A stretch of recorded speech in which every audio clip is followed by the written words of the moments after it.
turf grasses that we can put on our lawns. In the northern climates, we prefer cool season turf grasses because they are more adapt to grow when the weather is cooler in the spring and the fall, and they'll continue to grow in the summer if they have irrigation. Another option is a warm season grass. A lot of people can think that that can be a favorable grass because a warm season grass only grows when it's really hot outside.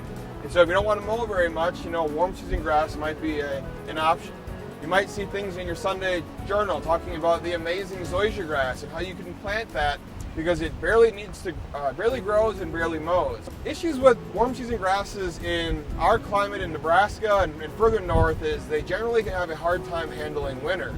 There's certain varieties or certain species like Bermuda grass that really struggle here in Nebraska and even further south in Nebraska into northern Kansas and Missouri.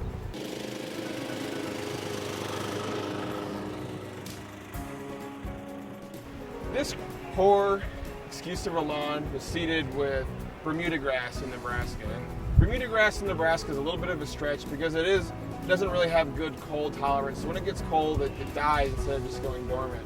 We covered this plot even with an insulation, and you can still see we lost a lot of this grass.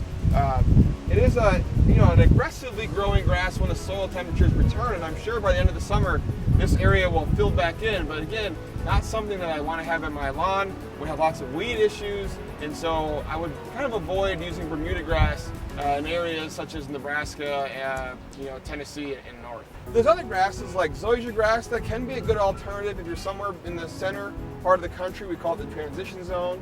But also grasses like buffalo grass. Buffalo grass is native to our prairies, our shortgrass prairies. So it's native to Nebraska, and it can handle that cold weather. So if you're looking for a grass that is slow to grow, and isn't going to have the same lawn requirements, buffalo grass is a good alternative, especially if you want to have a native lawn. It's just our only lawn species that we have.